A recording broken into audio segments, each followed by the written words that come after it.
Bonjour tout le monde et une petite vidéo en français pour changer. Donc l'idée c'est quoi? C'est de vous présenter en fait ce que l'on appelle le behavioral DDoS niveau 7. Comme vous le savez, les Big IP sont équipés avec l'ASM ou sur le DHD d'une protection DDoS applicative. Donc ce qu'on va regarder, c'est une toute nouvelle feature qui est disponible depuis la 13.0 et qui va permettre en fait de ne plus s'occuper à mettre des seuils sur le boîtier, mais tout simplement de faire confiance maintenant à un algorithme d'analyse, donc une sorte de machine learning, c'est-à-dire que le boîtier va apprendre ce qui se passe sur le réseau, donc il va avoir besoin d'un peu de temps, et ensuite il va tout simplement protéger, et l'intérêt, vous allez voir, c'est qu'il va tout simplement créer des signatures complètement dynamiques et temporaires, d'accord, donc elles ne seront pas définitives, et tout ça grâce à l'apprentissage. Donc ce qu'on voit, donc là j'utilise un outil qui va en fait nous permettre de donner quelques informations sur l'application et sur le Big IP, d'accord. Donc là on voit bien que je suis connecté au Big IP, vous reconnaissez le common, le VS, le virtual server et le profil des deux que je vais vous montrer. Vous voyez, je suis encore en phase de learning, d'accord. Je l'ai démarré il y a quelques minutes, donc il est un peu trop tôt. On voit qu'il a déjà appris un peu moins de 15 000 samples, mais ce ne sera pas suffisant. Donc pendant ce temps-là, le temps qu'il apprenne, je vais vous faire un peu le tour de la solution. D'accord. Donc pour regarder ce qui se passe, ici vous voyez, voilà, j'ai tout simplement des scripts Linux qui tournent, et plusieurs qui tournent en même temps pour créer une baseline. Ensuite, côté Big IP, au niveau shell, vous avez beaucoup de commandes, d'accord, qui vont vous permettre de voir un peu ce qui se passe. Et donc pour l'instant, ce qu'on voit en tout cas, c'est que il n'y a pas encore d'information. Le premier 0, c'est ce qui est important, c'est le pourcentage de confiance d'apprentissage. Pour l'instant, on n'est pas encore confiant, il va falloir qu'on attende. Côté Big IP, donc ça c'est simple, hein, j'ai des virtual servers. Ce qui nous intéresse, c'est celui-là. C'est un Akazone sur lequel on a tout simplement mis en place un profil de DDoS. Donc le profil de DDoS, vous le connaissez.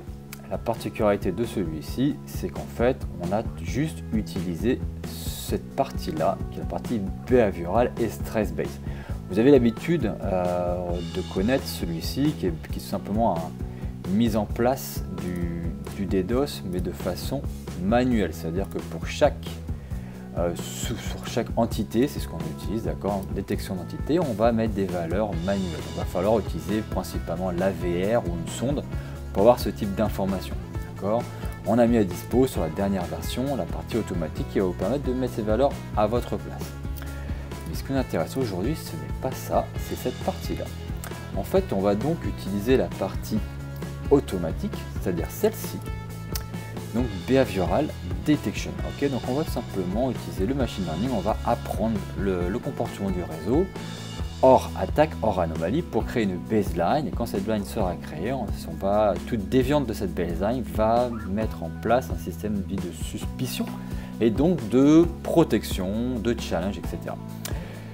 Donc c'est assez simple, il faut faire confiance à la machine. Il y a 3 niveaux, d'accord, de protection conservative, la standard et l'agressive. On va vous donner une explication en dessous, d'accord, qui explique plutôt bien ce qui se passe. Plus on va aller dans l'agressif, plus on risque d'avoir de faux positifs, plus on va dans le conservatif, moins on risque d'avoir de faux positifs, mais de faux négatifs. Voilà, d'accord, donc c'est assez simple à comprendre. Ce qui est intéressant cette partie-là, c'est la création des signatures dynamiques, et donc bien sûr on va l'utiliser. Donc il n'y a rien d'autre à faire, d'accord. Donc c'est basé sur un comportement, et très important, c'est basé sur du stress based, c'est-à-dire que si mon serveur n'est pas stressé, j'ai aucune raison de m'inquiéter. Même si c'est une attaque, je vais commencer peut-être à mitiger, mais je ne vais pas m'inquiéter, je ne vais pas mettre énormément de barrières et de protection qui risquent de créer des faux positifs, donc je ne vais pas m'inquiéter. Donc on va prendre 2 facteurs, le stress based qui est le premier, et la baseline qui est la seconde, d'accord. Et pour finir, pour réduire les faux positifs au maximum, c'est ce qu'on recherche aujourd'hui, en tout cas en 2018, on va utiliser des signatures dynamiques, donc extrêmement précises, on va les voir, qui concernent exactement le pattern qui a généré ce stress côté serveur. Voilà pour l'explication. Maintenant, on va tout simplement attendre que le learning finisse. Et ben voilà, il suffisait d'attendre. Donc au-dessus de 80-85%, on peut dire que le learning est précis, d'accord, il est accurate. Donc on le voit là, on voit bien qu'en tout cas il est commencé à monter, donc il est à 95%, c'est parfait.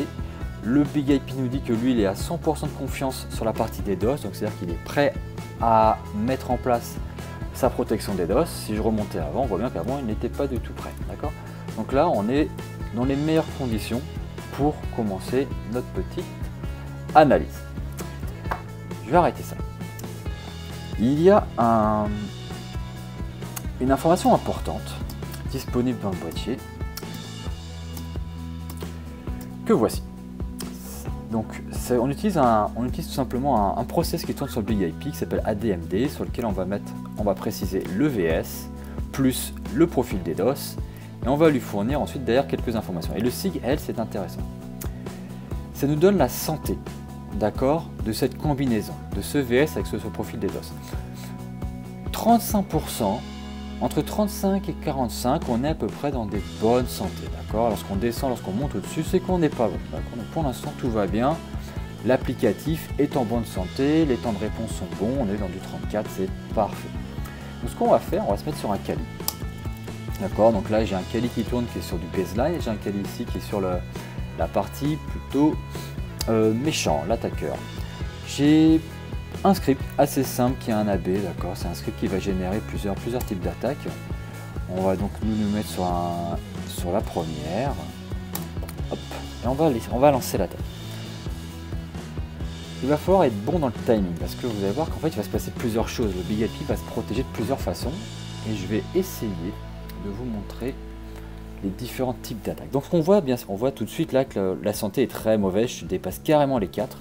D'accord. Derrière, on voit en tout cas qu'il y a une attaque qui est en cours, la santé ça va pas du tout, le learning lui est toujours là et toujours bon. Donc on commence à avoir une anomalie côté Big IP et donc le Big IP va commencer à se mettre en place tranquillement pour pouvoir se protéger, d'accord. Donc on voit en tout cas que bon, ça commence un peu à stresser, la santé est pas bonne, on voit qu'on a eu de la latence et hop, c'est instantanément descendu. Donc si je retourne sur mon Big IP et que je vais là, vous allez voir quelque chose dans les signatures. Donc ce qui s'est passé, c'est que le boîtier, le Big IP a tout de suite créé une signature dynamique. Donc là voici, d'accord, vous voyez c'est très précis. On voit bien qu'au final on est sur du niveau 7, hein, je le rappelle, et on va voir qu'en fait on utilise plusieurs types de headers, le coding, prime header existe, unknown, URI, l'accept, le paramètre, etc.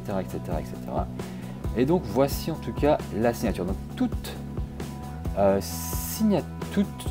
requête pattern qui va donc matcher avec ceci sera donc bloquée.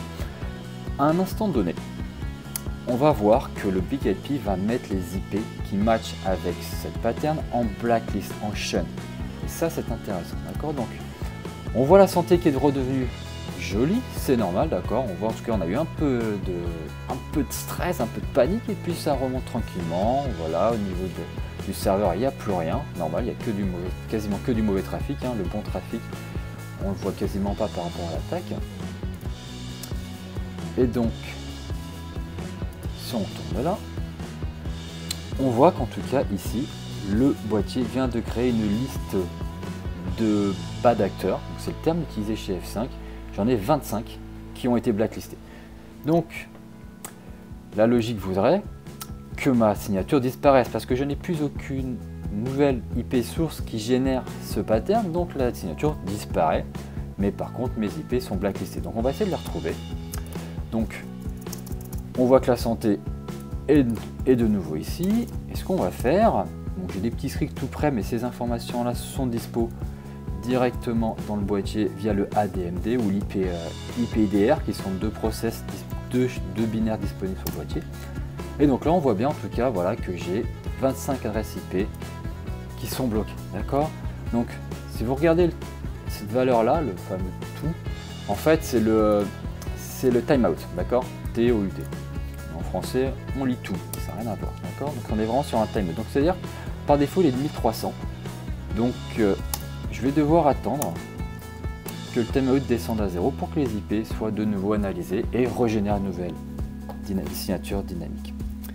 Donc voilà, Donc c'est extrêmement simple. Vous avez vu, j'ai pas eu besoin de configurer quoi que ce soit. Et j'ai fait une attaque qui n'est pas spécialement compliquée, mais qui on l'a vu, hein, qui a bien stressé mon serveur quelques secondes. D'accord.